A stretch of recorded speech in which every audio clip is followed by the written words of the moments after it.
Hey, ngase ngane bhadi bo. Sekuyephi ukujonga kumanqele? Umanqele othuka mina ngumuntu wesifazane ethi unekiwi. Ubujongo njalo lobo. Majongo ngiphendulani na. Kusobujongo lobo kuthi umuntu wesifazane uyijongo. Hey.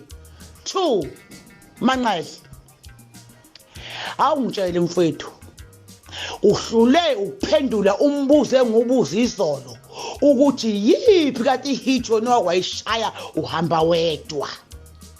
Majongo mani lawa adansakho ngoba sazi ukuthi thini ijongo ngengoma yehawu.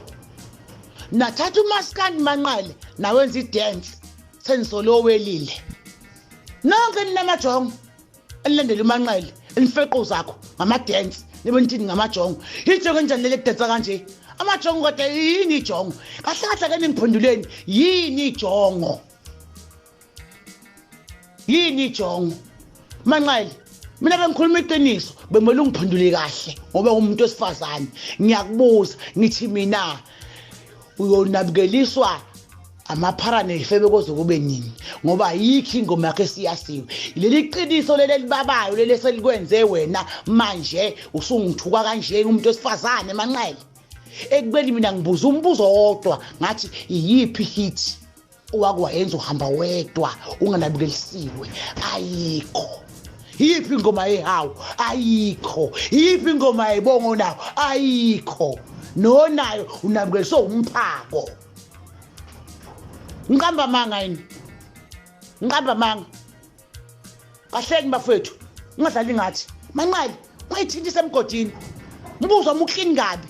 Angidinge enhlamba, angidinge lutho, ngidinga ukuthi ungiphendule. Angithi wena uyinkunzi wena. Inkunzi ke ahlala inkunzi kwinkomasi iphendule. Hayi indaba zokuthi ungithuka. Manqale. Naye lokugcina lami. Ihotela sasilele kulo mfethu. Awubona le yakhe uyami lidedele. Majonga kanjani la wadansayo? Okalibona ijongo dansa. Hey nina buyani lani ngizosiqhaphaza la mithi nizinsizwa nithi ngamajongo. Kathi insizwa into enjani? Ndihamba ifequza, hamba udansa. Le ngoma yomdanso le sengathiwa ingoma yamahithi imfequfequ le. Nathatha into yokushukela nomgqumeni nomtshengiseni manje nasenyenza manje sekuyidance yema hip hop yefebe. Buyani lani nini? Ngifuna ingoma kamanqale hit yehawu. Hayi le mdance le asitshela ngawo manqale athi amahithi ashimdanso le. Abalokhuza kuyo asekwa kuyo holwa. Unengoma zamadance ezikhawundana namaphara. Anayo ingoma ye-hit ye-million ingoma yakhe ekuthiwa eyomsizwa nehawu. Tshela amavuwazi uya-editha umanqale, uya-editha amavuwazi uyayithengela uphahlulukile nimuzwa. Namhlanje sengizothuka mina umanqale ephahlukele yena wathi amavuwazi aya-edwa lokhu eda amavuwazi wathenga ekhipha imali. Lesithi ukuthi umuntu ngasaphuza ngisho ugoloko imali phela kumavuwazi yawatenga ya-editha ngathusha imiliyoni kakhulu kanti imiliyoni uyikhandele yena.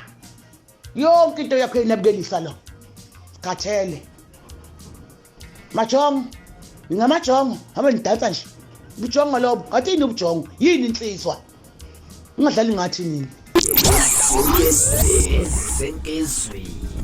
Anyethemba engane zakwethu uzwele clip laphana kaWelile Mchunu ebhekisela phana kumthandeni umfoka manqale. Angizwanda kakhulu engane zakwethu ke kodwa ngizofisa ukuzula kuvo ngalolu daba njengoba ukubona konke laphana ukuthi ke umthandeni naye uyawaphendula ngoWelile ke laphana kaWelile esesibuyisa njengoba zinjalo laphana kwiqhakamela kuthini wakuphawula ngana kwethu hlala comment section ungitshela kabanzi ukuthi thino la kuvo ngalolu daba.